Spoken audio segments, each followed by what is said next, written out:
아름다운 삼천리 금수강산을 뒤져가면서까지 대한민국 사람들이 수십 년 동안 찾아 헤맸던 보물이 있습니다. 다름 아닌 석유입니다. 석유를 찾기 위해 해남 땅끝에서 바다 저편 칠광구, 심지어 북한까지도 찾아가 봤지만 아직까지 경제적으로 유의미한 성과는 없는 것이 현실입니다. 그렇지만 사람들이 전혀 생각지 못한 곳에서 석유 뺨치는 가치를 가지게 될지도 모를 보물을 대한민국은 이미 확보해둔 상태인데요. 국내외에서 관련 제도만 갖춰지면 언제든 우리 것으로 만들 수 있어서 얼마 안 있으면 대한민국은 자원 빈국이라는 꼬리표를 뗄 수 있을지도 모릅니다. 그 보물이 어디에 얼마만큼이나 잠들어 있는지 지금부터 자세히 알아보겠습니다. 1998년 당시 소떼를 이끌고 방북해 화제가 되었던 정주영 현대그룹 명예회장은 그해 11월 북한에서 돌아온 뒤 평양이 기름 위에 떠 있다. 북한 기름을 들여오기 위한 파이프라인 가설 작업을 곧 시작하겠다고 말해 언론과 대중의 이목을 끌었습니다.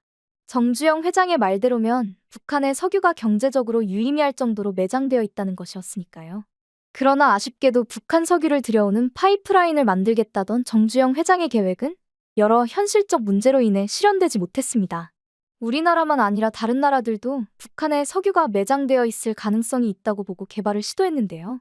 영국의 석유 개발 회사인 아미넥스에서 북한 원유 탐사 프로젝트 최고 책임자를 맡았던 마이크 레고의 보고서에 따르면 북한에는 40에서 50억 배럴의 석유가 매장된 것으로 추정된다고 합니다. 그러나 아미넥스를 비롯한 여러 회사들이 북한 원유 탐사에 도전했지만 북한과의 마찰이나 대북 제재 강화 등으로 인해 실제 석유의 존재 여부를 확인하기 전에 물러나야 했습니다. 그래서 정주영 회장 말대로 평양이 기름 위에 떠 있는지는 여전히 미스터리로 남아있는데요.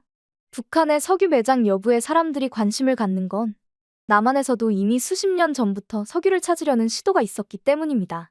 대표적인 사례가 우리에게는 땅끝 마을로 유명한 해남서의 석유 시추 시도인데요. 지금은 이미 다 옛날 이야기지만 해남은 한때 대한민국 석유 개발의 메카가 될 뻔했던 적이 있습니다. 그 시작은 일제강점기였던 1928년으로 거슬러 올라가는데요. 당시 하나이라는 일본인이 황산면 시등리에서 양어장을 파던 중 갑자기 땅에서 기름이 떠올라 공사를 중단해야 했습니다. 이때부터 조선인과 일본인을 막론하고 해남 황산면에 석유가 있을지 모른다는 소문이 돌기 시작해 수많은 사람이 석유를 찾으려고 이곳에 몰려들었습니다. 일본 니가타현에서 가까운 유전에서 20년간 일해 일본에서는 기름 강아지라고 불렸던 시카노라는 사람도 그중 하나였습니다. 시카노는 조선총독부에 정식으로 광산 등록까지 마치고 1944년부터 45년까지 무려 50번이 넘게 황산면 우왕리를 찾았는데요.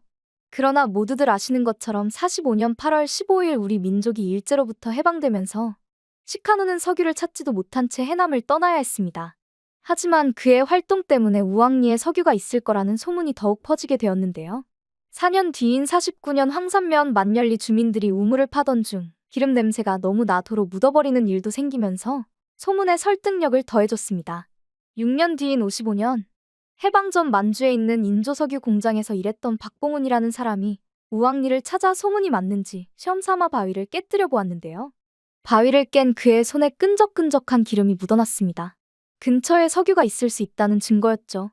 이에 박봉훈은 57년 상공부 지질연구소에 감정을 의뢰해 59년 10월 해남 황산석유라는 이름으로 광산 등록을 마치고 석유 개발에 나서게 되었습니다.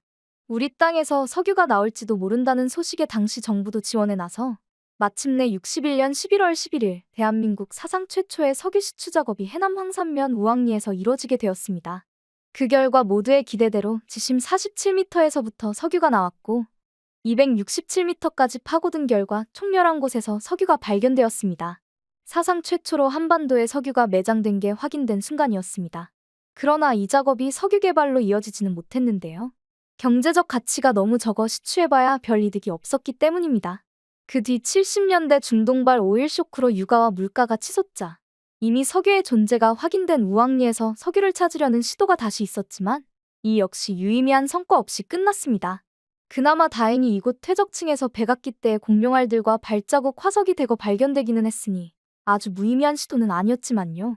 이 밖에도 69년 유엔 아시아 극동경제개발위원회가 발표한 에머리 리포트에서 동중국해 대륙붕에 세계 최대의 석유 자원이 존재할 가능성이 있다고 보고되자 70년 우리 정부는 해저광물자원개발법을 공포하고 칠광구를 설정해 석유 개발에 나서려고 했는데요. 일본도 이곳에 대한 영유권을 주장함에 따라 우리 정부는 일본과 7강구 공동개발 협정을 맺고 1978년부터 2028년 6월 22일까지 7강구를 공동 개발하기로 했습니다. 그러나 가스 징후가 발견된 것 외에는 가시적인 성과가 없어 이를 이유로 일본은 상업성이 없다며 86년 7강구 탐사 작업에서 철수했습니다. 그 이후 7강구는 우리 측에 의해서도 사실상 방치되다시피 한 상황인데 중국이 2006년부터 공동개발구역 인근 가스전에서 천연가스를 생산하는 등 이 지역에 경제성이 있는 가스나 석유가 여전히 있을 가능성이 제기되고 있습니다. 이 때문에 내년 6월 종료되는 협정을 지금이라도 연장시켜 7강구를 일본에 내주면 안 된다는 목소리가 크지만 무슨 이유에서인지 우리 정부는 이와 관련해 어떠한 움직임도 보이지 않고 있는 게 현실입니다. 수많은 이들이 그리도 애타게 찾던 석유를 앉아서 일본에 내줘야 하게 될지도 모르는데 아무것도 안 하는 정부의 모습에 많은 이들이 답답해하고 있는데요. 그나마 다행인 것은 7강구와 달리 명확히 우리가 차지한 영역에서 존재가 확인된 대량의 해저 자원이 있다는 것입니다. 그것도 수십 년 동안이나 하나도 캐지 않은 상태로요. 바로 망간단괴인데요. 망간단괴는 바닷물과 퇴적물에 있는 금속이 수심 3,000에서 6,000m의 해저에서 화학적 작용에 의해 침전대에 생긴 금속 산화물을 가리킵니다. 크기는 감자 정도로 이름대로 주성분은 망간이라는 금속이지만 철과 니켈, 코발트에다 전기 배터리의 원료인 히토류도 섞여 있어 자원으로서의 가치가 아주 큽니다. 따라서 망간단괴는 이미 20세기부터 각광을 받았던 차세대 자원 중 하나였는데요. 이 망간단괴를 7강구와 달리 다른 나라의 눈치를 보지 않고 채굴해도 되는 영역을 선점한 나라 중 하나가 대한민국입니다. 7강구 문제 등을 통해 해저 자원 개발의 중요성을 깨달은 우리 정부는 1984년부터 망간단괴 등 심해저 광물자원 탐사를 시작했습니다. 미국과 독일, 일본 등 해저 탐사 기술에 있어 선진국인 나라들도 80년대부터 시작했다는 걸 생각하면 세계 기준으로도 우리가 꽤 빨리 시작한 것임을 알 수 있죠. 그러던 중 유엔 산하의 국제해저기구가 94년 해양법에 관한 국제연합 협약을 발효하기 전 심해저 개발에 3천만 달러를 투자한 나라와 기업에 선행투자자 지위를 부여하겠다고 하자 우리 정부는 주저없이 여기에 투자했습니다. 그 덕에 대한민국은 프랑스와 일본, 러시아, 중국, 폴란드와 불가리아, 체코로 구성된 동구권 컨소시엄, 인도에 이어 7번째로 하와이 동남쪽에 있는 클라리온 클러퍼톤 단열대의 탐사 개발을 허가받게 되었습니다. 지도에 따로 표시된 네모난 곳들이 대한민국이 탐사와 개발을 할 수 있도록 ISA로부터 배당받은 구역들인데요. 이를 다 합치면 7만 5천 제곱킬로미터로 여기에 매장된 걸로 추정되는 망간단괴의 양만 무려 5억 6천만 톤에 달하는 것으로 알려졌습니다. 그야말로 바다의 노다지인데요. 하지만 구슬이 서말이라도 꿰어야 보배라고 하듯 이를 캘 기술이 있어야 쓸모가 있겠죠. 이 기술에 있어서도 대한민국은 세계적으로 빠른 개발 속도를 자랑했습니다.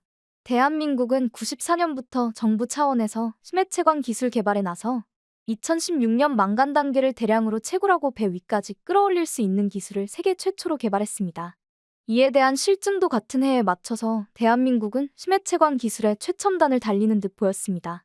그러나 이후 정부 지원이 끊기면서 관련 기술 개발은 사실상 정체된 상태인데요. 기술 개발을 이어가기 위해 민간에 정부 기술을 이전하려는 시도가 있기는 했지만 이를 위한 법안이 2018년부터 2020년까지 국회에 계속 제출되었음에도 아무 관심도 못 받고 폐기되었습니다. 이 때문에 현재 대한민국은 먼저 기술을 개발하고도 심해채광 기술 선진국 자리에서 밀려나고 말았는데요. 더 큰 문제는 기술 이전에 국제적으로도 망간단괴를 캐도 되는지, 캔다면 얼마나 캘 수 있는지조차 아직 합의도 안 되었다는 겁니다. 망간단괴 등 심해에서 광물을 채굴하는 것이 심해 생태계에 얼마나 악영향을 줄지 아직 과학적인 검토가 끝나지 않은 탓인데요. 이에 대한 가이드라인을 마련하고자 ISA에서 2023년 7월 국제심해채굴 규칙 제정을 위한 총회를 열었지만 이것도 환경단체나 심해자원 채굴로 특정 국가들의 영향력이 커질 것을 우려한 나라들의 반발로 2025년으로 연기된 상태입니다. 이 때문에 우리뿐 아니라 탐사와 채굴 권리를 가진 모든 나라들이 망간단괴에 손대고 싶어도 못 되는 상황이죠. 이 문제로 인해 천하의 삼성도 배터리 사업에서 망간단괴를 활용할 생각은 꿈도 못 꾸고 있는데요. 삼성 SDI는 작년에 성명서를 통해 심해서 채굴한 광물이 심해의 해양 생태계에 미칠 유해성은 충분히 검토되지 않았다. 안전성이 입증되기 전까지 상업적 목적을 위한 심해저 광물 채굴에 반대한다며 망간단괴 등 심해저 광물을 해저 채굴이 환경에 유해하지 않다는 근거가 나올 때까지 사용하지 않기로 한 상태입니다. 이래저래 이쪽도 우리가 원하는 대로 활용하려면 갈 길이 먼데요. 그렇지만 존재의 여부도 확실히 확인되지 않았고, 있을 수 있더라도 앉아서 뺏길 수 있는 위험이 있는 석유와 달리 망간 단계와 같은 해저 광물은 존재도 확인되었고, 국제적으로도 우리 소유란 게 분명합니다. 따라서 망간 단계를 채굴할 수 있는 날이 왔을 때 이를 제대로 활용할 수 있는 기술과 제도를 미리 만들어 놓아야 하는데요. 칠광구처럼 우리의 것으로 할 수 있음에도 우리 스스로의 어리석음으로 놓치는 우를 다시는 범하지 않도록 해야 할 것입니다.